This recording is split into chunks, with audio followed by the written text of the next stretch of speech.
We live in an era defined by a very specific contradiction. We possess vast, highly detailed technical data about the material world, yet we face rapidly escalating systemic chaos. Our information network expands, but our global stability shatters under its own weight. This instability is a direct output of how we process information. It is the predictable result of a flawed method of learning. For centuries, our progress has been governed by a single cultural axiom. We are taught that the purpose of knowledge is to grant us leverage over our environment. Look at this text. It is a modern Hindi commentary, but embedded right here in the first column is a familiar English phrase: knowledge is power.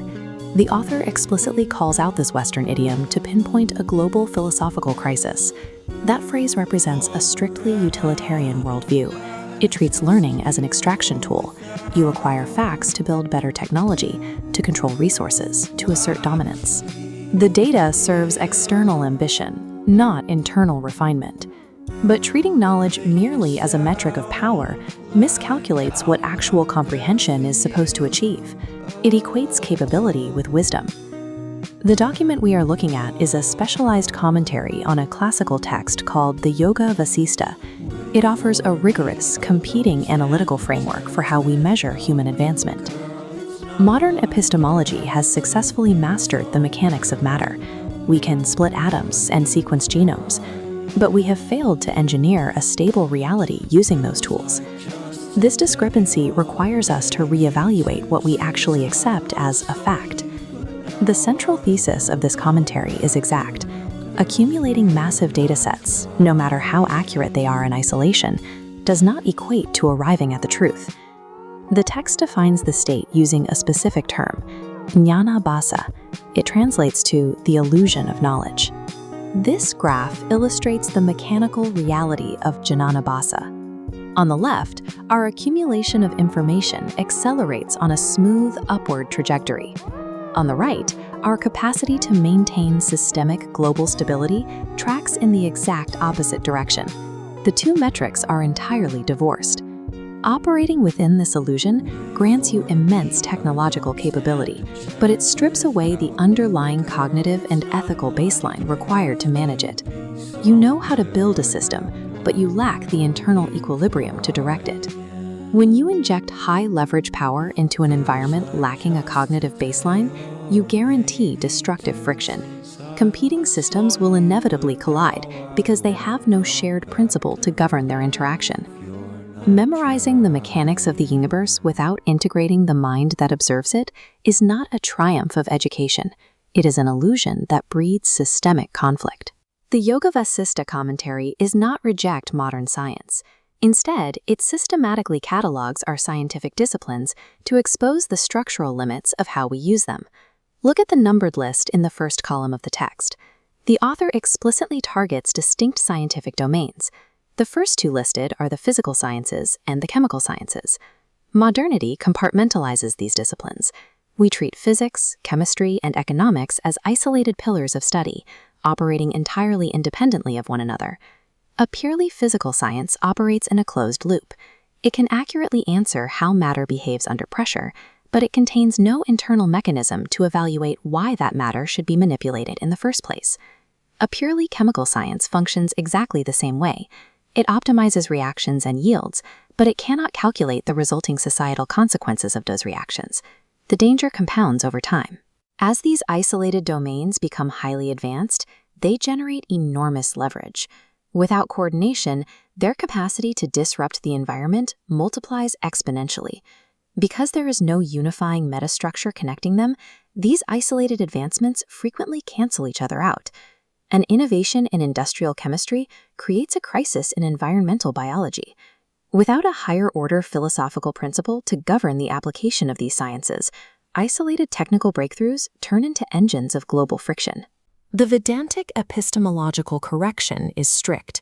True jnana, or actual knowledge, is defined exclusively by its ability to produce equilibrium. If the data does not create balance, it is not considered knowledge. These Sanskrit shlokas on the right side of the text outline the architecture of this idea.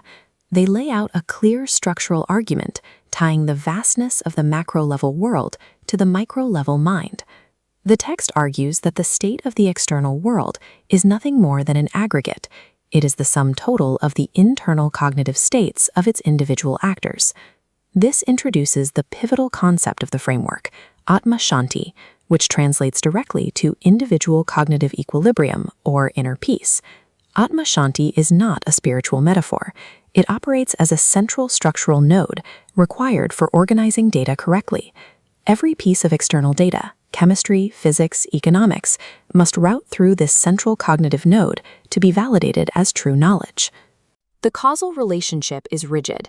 If the central node of Atma Shanti is missing or unstable, the entire external network remains volatile, regardless of how much technical data it processes. The mathematics of this text are uncompromising. Vishva Shanti, macro-level world peace and stability, is physically impossible to achieve without the prerequisite of micro-level stability. We cannot engineer a peaceful society using tools built by fragmented, unstable minds. Fixing the macro environment requires integrating the microcognition first. A common academic critique of systems like Advaita Vedanta is that they are passive, world-denying, or purely theoretical exercises in meditation. The source text explicitly rejects this passivity. It dictates that true knowledge cannot remain abstract. It must be stress-tested against physical reality. This introduces the final required concept, vyavahara, meaning practical behavioral application and societal interaction. Look at how this feedback loop functions.